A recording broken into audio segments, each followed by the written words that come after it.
The following program contains elements that may be disturbing to some audiences. Viewer discretion is advised. Don't talk, just listen. I'm sorry what I did to Compton. I couldn't help it. Don't know why I had to stab her. I am so upset about it. I keep getting drunk every night. I can't believe it. It's like a big dream.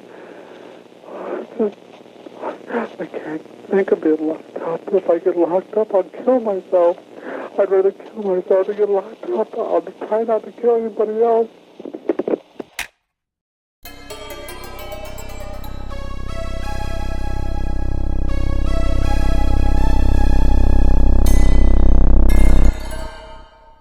On New Year's Eve in 1980, Karen Potak is walking alone at night on the streets of Saint Paul, Minnesota, when she's assaulted by a man wielding a tire iron.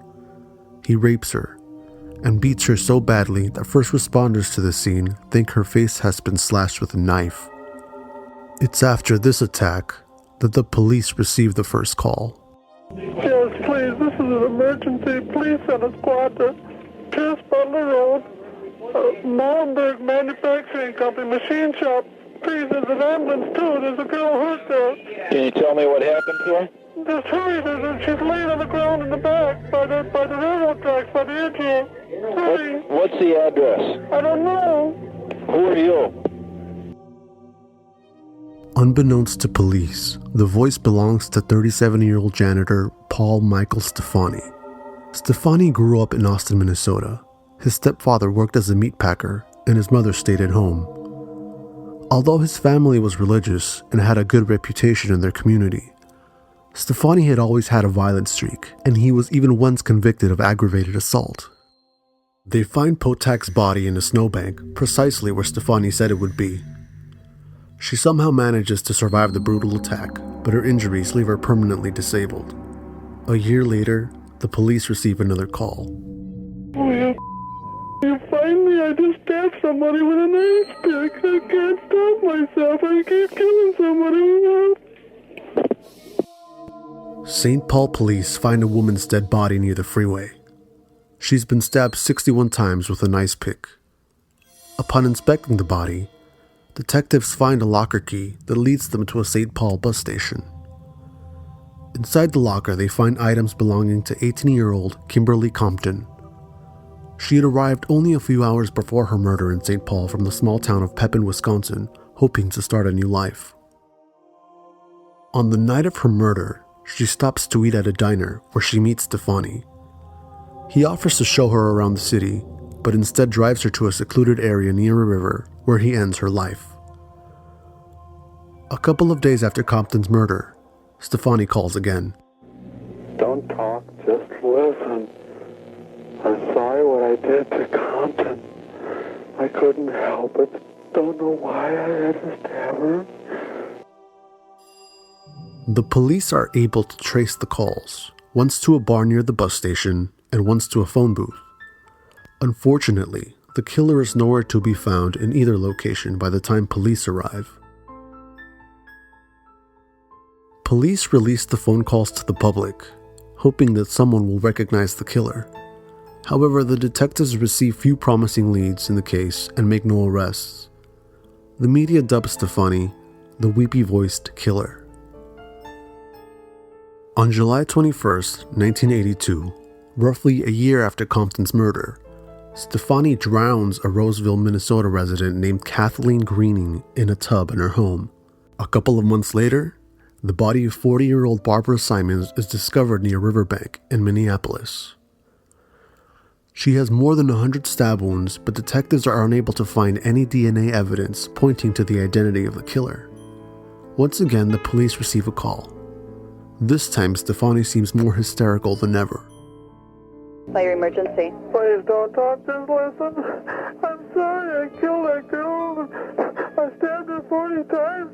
Kimberly Compton was the first one over at Saint Paul. I don't know what's the matter with me. I'm sick.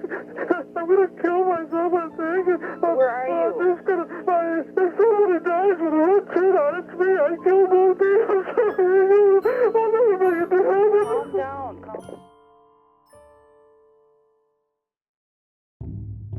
A waitress at a local bar called the Hexagon tells police that she saw Simons leaving with a man on the night she was murdered. The waitress is shown hundreds of mugshots in the police database, and she identifies Paul Stephani as the man she saw. Stephani becomes the prime suspect in the case, and police begin to track him. On August 21st, 1982, Stephani takes a drive to Minneapolis' red light district, and the police surveillance team loses track of his vehicle. While they scramble to try and find him again, he picks up a prostitute named Denise Williams. Stephani drives to his apartment where he pays Williams for sex. He then offers her a free ride back to the city. While sitting in the passenger seat, Williams begins to notice that Stephani is following an unusual route. Instead of taking the highway, he's driving down dark, deserted roads. He tells Williams that he's taking a shortcut, but she begins to sense something is wrong. Stephani pulls into a dead-end road and proceeds to stab Williams with a screwdriver. Williams manages to grab a glass bottle and hits Stephani in the head, causing him to bleed profusely. She tries to jump out of the car, but Stephani relentlessly continues his attack. At this point, they are both soaked in blood, and Williams is screaming for help. Her screams are heard by a nearby resident who runs to her aid. Stephani flees in his car. Denise Williams ends up with 15 puncture wounds, but survives. Stephani calls police, but instead of confessing his crime, he asks for an ambulance. Responders find Stephani in his apartment with severe cuts to his face and arms. Police quickly realize that he was likely Williams' attacker. Williams identifies Stephani's mugshot and police arrest him. He is charged with attempted murder for his attack on her, and police also charge him with the murder of Barbara Simons. During the trial, Stephani's calls are used as evidence. His sister and his ex-wife testify that they believe the voice belongs to him, and he is convicted to 40 years behind bars. Prosecutors choose not to pursue charges for the murder of Kimberly Compton and the attack on Karen Potak. It isn't until 20 years later that Stephani finally confesses to these crimes while in prison. He also confesses to drowning Kathleen Greening in 1982, a crime which police had never linked him to. Stephani had been recently diagnosed with terminal cancer, and he told the authorities he wanted to come clean before it was too late. The reason Paul Stephani murdered these women remains a mystery. Even more mysterious is why he placed the calls to the police that eventually aided his conviction. What do you think?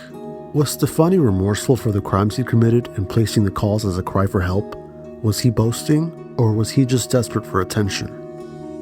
Let me know what you think in the comments, and as always, if you like this video, please subscribe to Crypticc for more.